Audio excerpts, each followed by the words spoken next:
where we met was saying, now you've come and you're doing a post-mortem. Why don't you start with PDM? Use the resources now to do PDM. And we're like, well, we shall. It's also a long process to mobilize the resources, but we shall be back.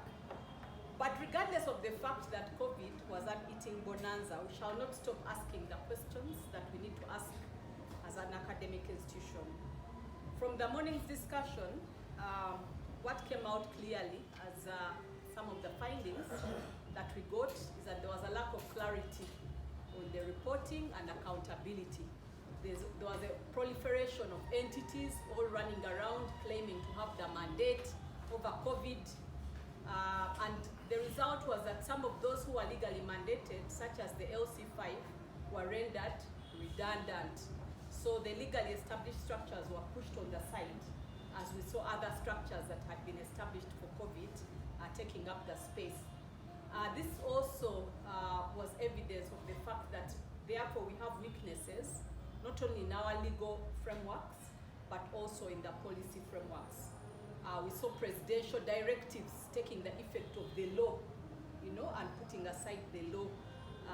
We also saw regulations under the Public Health Act coming in, all of a sudden, and you don't even know how they have been formulated. So that poses for us a challenge as the Human Rights and Peace Center and the School of Law. How can we work with the law for this dilemma, for this challenge of COVID, but also for other crises?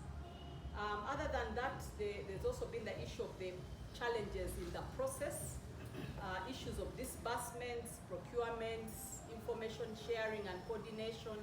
We've had stories about the non-functioning ICUs, the oxygen plants that were never set up, ambulances that never arrived, and education materials. So there are so many stories. And when you go from region to region, the stories are similar and they keep validating each other. But we have also seen and we found on the ground that there are so many government initiatives that are complementary but are uncoordinated. So there is an uncoordinated troop movement. And perhaps this is also part of the deliberateness that Honorable Katesh talked about to create an eating bonanza. Have confusion so that you eat a myoga, PDM is on the ground, we are seeing Karamoja, locusts, Ebola, nodding syndrome. So there are so many issues. And this creates the opportunities for people to maneuver. But going forward, what is it that we can take up as we keep executing this initiative on COVID accountability? We have received pointers on the law. We are going to look further and see are there areas of improvement.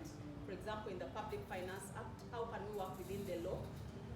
We've also received recommendations on ICT. This is an area that can help us to enhance information sharing and coordination. The partnerships with civil society, the academia, I think we need to enhance that coordination and partnership and working together. And then, of course, the community. It doesn't help for us to talk to ourselves without involving this pressure group. While the pressure group is busy talking about nyege and all those other things, I think we need to try and harness. I had an ultimatum in the parliament also about this issue. I don't know whether some of you parliamentarians broke it and went, but some of us are people from Ginger, so the top parliamentarian was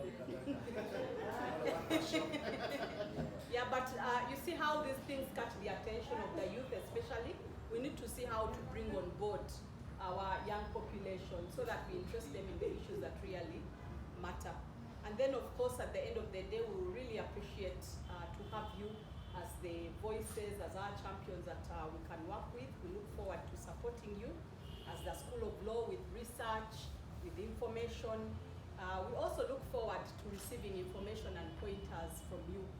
So we hope that the future engagement through the WhatsApp group can be that avenue through which we can keep engaging on this issue of COVID. Honorable Deke mentioned the issue of political will.